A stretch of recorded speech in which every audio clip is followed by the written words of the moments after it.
I got so much motherfucking design on right now.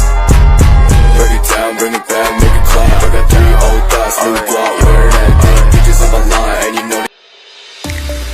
Perkembangan Dharma ajaran Buddha masuk ke Indonesia memerlukan proses waktu yang panjang agar Dharma dapat diterima oleh masyarakat Indonesia. Hal itu disebabkan sebelum agama Buddha masuk, bangsa Indonesia telah mengenal dan memiliki nilai-nilai luhur serta pandangan hidup yang mereka pegang serta jalankan dalam kehidupan sehari-hari.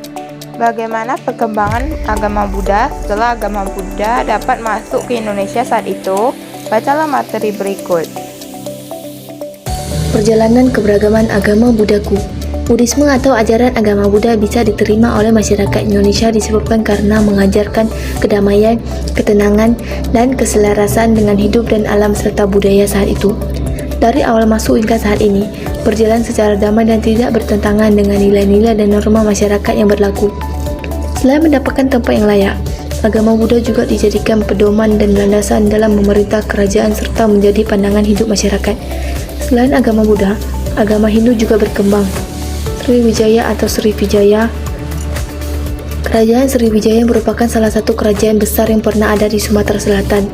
Awalnya, Sriwijaya hanya sebuah kerajaan kecil, kemudian berkembang menjadi kerajaan besar setelah dipimpin oleh Dapun Tahyang yang berhasil memperluas daerah kekuasaannya dengan menaklukkan kerajaan-kerajaan di sekitarnya. Simbol sejarah kerajaan Sriwijaya berupa prasasti berasal dari dalam dan dari luar negeri. Prasasti dalam negeri antara lain Prasasti Kedudukan Bukit pada tahun 683 Masehi, Talang Tuo 684 Masehi, Telaga Batu 683 Masehi, dan lain-lain. Prasasti yang berasal dari luar negeri antara lain Ligor 775 Masehi, Nalanda, Piagam Leiden, Tanjore pada tahun 1030 Masehi, Canton 1075 Masehi, Grahi 1183 Masehi, dan Chaya 1230 Masehi.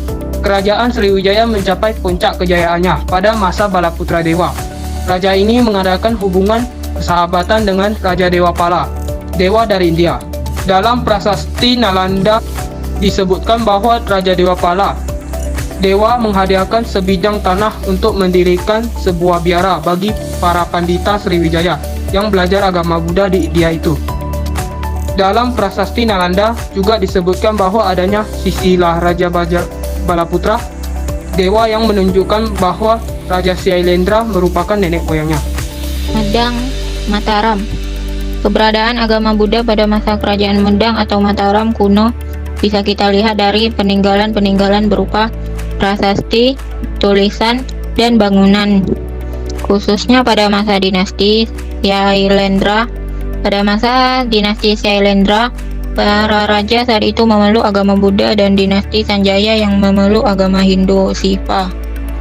Pada kedua dinasti ini, kerajaan Medang Mataram kuno mencapai zaman keemasan. Dengan demikian, kerajaan atau negara pada saat itu menjadi aman dan makmur serta sejahtera. Hal ini dikarenakan kedua dinasti itu saling bekerja sama dan saling menolong dalam mendirikan bangunan-bangunan suci seperti candi dan yang lainnya. Majapahit. Majapahit merupakan negara kesatuan Nusantara kedua setelah kerajaan Sriwijaya. Pada zaman Majapahit 1263 Masehi sampai 1527 Masehi. Nilai-nilai budaya dan agama di Nusantara sudah tercapai puncak, melibatkan beberapa aliran agama seperti Siva Hindu, Vinu Hindu, serta agama Buddha dengan arilan mereka yang hidup berdampingan. Ketiga agama dipandang sebagai bentuk yang bermacam-macam dari suatu kebenaran yang sama. Vishnu dan Siva dipandang sama nilai dalam pemahaman spiritual. Mereka digambarkan sebagai Harihara, yaitu patung arca, sebagai Siva setengah Vinu. Bahkan Vinu dan agama dipandang. 3. Buddhisme sebelum kemerdekaan. A. Agama Buddhaku tertidur. Segala sesuatu akan memudar dan lenyap atau mengalami ketidakkekalan atau anicca. Demikian juga dengan ajaran Buddha di Nusantara. Setelah mencapai kejayaan serta peradaban pengetahuan yang tinggi pada masa kerajaan Sriwijaya, Mataram, dan Majapahit, proses anicca pun memberi dampak pada perkembangan ajaran Buddha di Nusantara. Setelah runtuhnya kerajaan-kerajaan, agama Buddha mengalami kemunduran. Hal ini disebabkan tidak adanya suatu tatanan sistem pemerintah seperti dulu yang mampu mengayomi atau melindungi agama Buddha sebagai agama yang dianut oleh masyarakat dalam melakukan ritualitas. Agama Buddha di Nusantara walaupun mengalami kemunduran, tetapi masih ada orang-orang yang memiliki pemikiran murni tentang nilai-nilai agama serta memegang teguh keyakinan agama Buddha dalam kehidupan dan pemikirannya.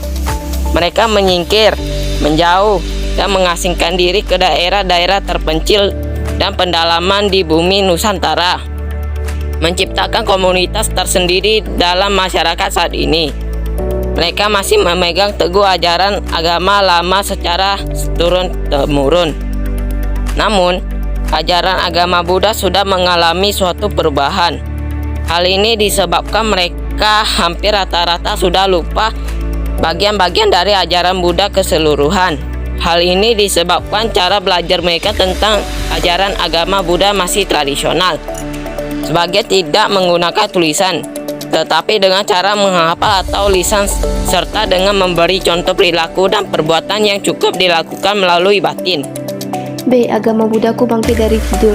Kerajaan Majapahit yang mengalami keruntuhan pada tahun 1478 Masehi juga membawa dampak runtuhnya pilar-pilar kejayaan agama Buddha di Nusantara Indonesia. Rakyat tetap setia memeluk agama Siva. Buddha mengungsi dan berkumpul di berbagai tempat di Jawa Timur dan Pulau Bali. Pada akhir masa kejayaan kerajaan-kerajaan Islam, bangsa Eropa mulai menjejakkan kakinya ke bumi pertiwi dan Nusantara memasuki zaman kolonial penjajahan. Bangsa Belanda mulai menjajah Indonesia setelah didahului oleh bangsa Portugis. Pada masa Belanda menjajah beberapa daerah di Indonesia, hanya dikenal 3 agama, yaitu agama Kristen, Protestan, Katolik, dan Islam. Agama Buddha tidak disebut-sebut meskipun Candi Borobudur telah kembali ditemukan pada tahun 1814 oleh Sir Thomas Stamford Raffles, Gubernur Jenderal Britania Raya di Jawa. Dengan demikian, agama Buddha dianggap sudah sinar di bumi Indonesia. Tetapi secara tersirat dalam sanubari bangsa Indonesia, agama Buddha masih tetap antara ada dan tiada. Buddhisme setelah kemerdekaan. Dalam perjalanan pembabaran dan perkembangan agama Buddha di Indonesia, Perhimpunan Teosofi di Indonesia maupun Perhimpunan Pemuda Teosofi Indonesia secara tidak langsung mempunyai andil yang besar dalam kebangkitan kembali agama Buddha di Indonesia setelah kemerdekaan. Dengan adanya Perhimpunan Teosofi Indonesia dan gabung Tridharma Indonesia serta Perhimpunan Pemuda Teosofi Indonesia, lahir penganut agama Buddha yang kemudian bersama-sama dengan Biku Asi Jinarakita Memelopori kebangkitan agama Buddha tahun 1956.